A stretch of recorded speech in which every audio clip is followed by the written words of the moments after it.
राधे राधे महाराज जी। महाराज जी आपके चरणों में कोटि कोटि प्रणाम। महाराज जी मैं इंग्लैंड में 20 साल से रह रहा हूँ और आपकी इतनी वीडियो देखी कि आपसे मिलने चला है महाराज जी। महाराज जी मेरे मन में बहुत से गलत ख्याल आते हैं जब भी जप करता हूँ या पाठ करता हूँ। अगर मन लग भी जाए तो पारिवारिक में पत्नी जी कहती हैं मतलब बड़ा ब्रह्मचारी बन रहा है, अभी बैठ के भजन कीर्तन कर रहा है। महाराज जी फिर सब कुछ बंद हो जाता है, फिर नाम जप भी नहीं चलता। तो ऐसे महाराज जी सही रास्ता बताएं क्या? रोल करना, रोल अभिनय। पत्नी के साथ पति का जैसा अभिनय चाहिए वैसा ही करो, नहीं देखो उत्तर मिला ना बड़ा, फिर वो गड़बड़ हो जाएगा। उसको लगना चाहिए कि आप उसके पति और आप पति धर्म का पालन कर रहे हैं। हंसना, बात करना, उसमें भी भगवान विराजमान है।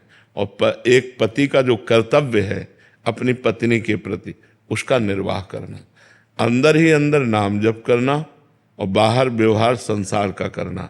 जो अंदर ख्याल आते हैं नाम जप के समय, वो हमारे जो मन में भरे हुए हैं वही आते हैं, नए नहीं आते। क्योंकि नया तो नाम जा रहा है।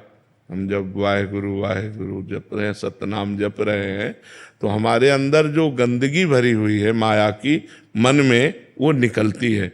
उस समय में घबराना नहीं चाहिए, उस समय में धैर्य पूर्वक और नाम जप करना चाहिए। और जब मन लग रहा है और उस समय सांसारिक कार्य है, तो आपको मन लगाए हुए ही सांसारिक कार्य करना है। जो घर गृहस्थी के कार्य, हंसना है तो हम बनावटी हंसी हंसे। किसी को ये नहीं लगना चाहिए अब आप हर समय गंभीर ऐसे, तो लगेगा ये तो सन्यासी हो जाएगा, ये तो संत बन जाएगा, हमारे काम का नहीं रहेगा। तो पत्नी फिर तुम्हें एक को भजन नहीं करने देगी, तो पत्नी लड़ेगी। तो हमें चाहिए कि पत्नी को भी प्रसन्न करना है, उसके सामने ऐसा अभिनय करना है कि मैं ऐसा कुछ नहीं कर रहा हूँ। भजन एक प्रवीणता लाता है, मूर्खता थोड़ी लाता है। देखो प्रवीणता ही तो है, सबको आकर बैठ करके प्रश्न करते हो, उत्तर लेते हो।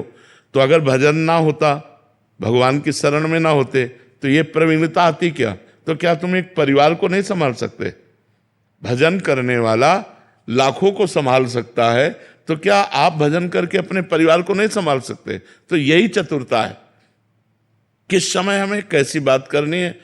अब जैसे मान लो पत्नी आई, सुनो जी, नहीं अब हमसे बात मत करो, हम भजन कर रहे हैं, अब गड़बड़ हो जाएगा। हाँ हाँ बताओ, ऐसे प्यार से बात करो कि उसको लगना चाहिए कि हाँ ये नॉर्मल है। वो अगर देखेगी ये सीरियस हो रहे हैं भजन में, तो वो घबरा जाएगी कि ये तो बाबा जी बन जाएंगे। ये तो वो तो बोलती है अगर भजन करोगे तो काम नहीं बन के आऊंगी मैं।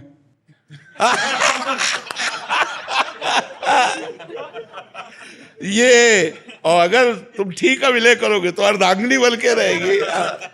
ठीक कहा उसने, ठीक कहा, ठीक है। शार्दुल पटेल जी अहमदाबाद से। राधे राधे महाराज जी, आपके चरणों में कोटि नमन। महाराज जी मैं एक व्यापारी हूँ और मेरा काम करना और व्यापार बढ़ाना अच्छा लगता है मुझे।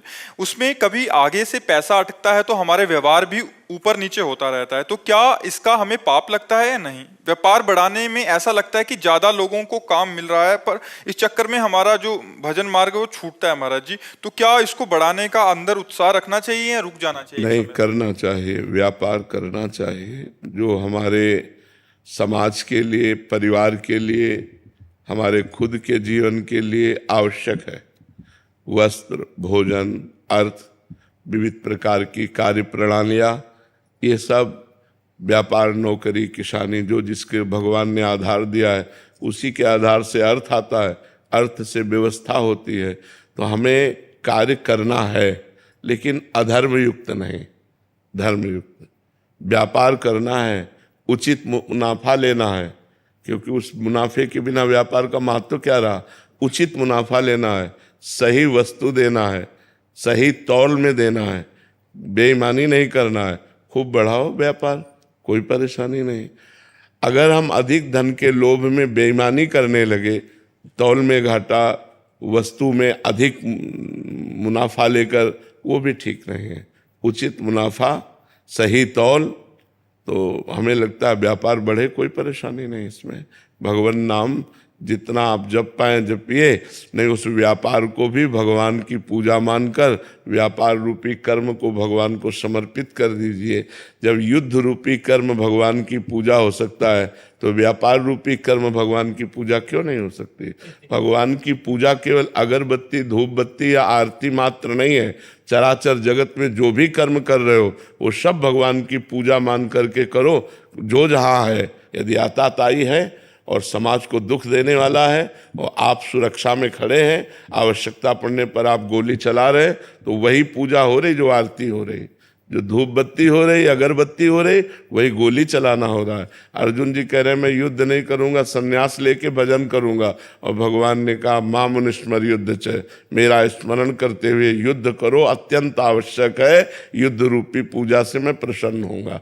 तो हमें लगता है व्यापार बाधक नहीं, बेईमानी बाधक है।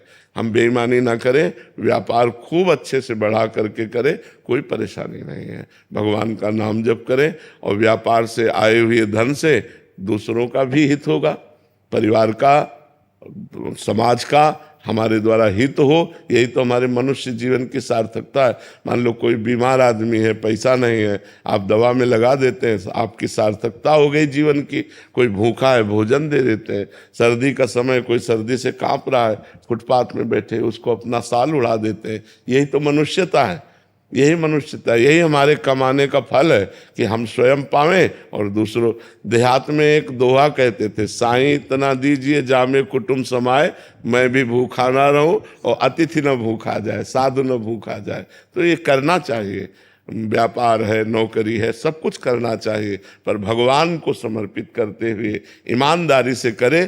तो आज हमारे समाज में ईमानदारी और धर्म का महत्व तो घटता जा रहा है। कोई भी काम है तो घूस चाहिए, बेईमानी से चाहे हो, चाहे छल कपट, ये सब ठीक नहीं।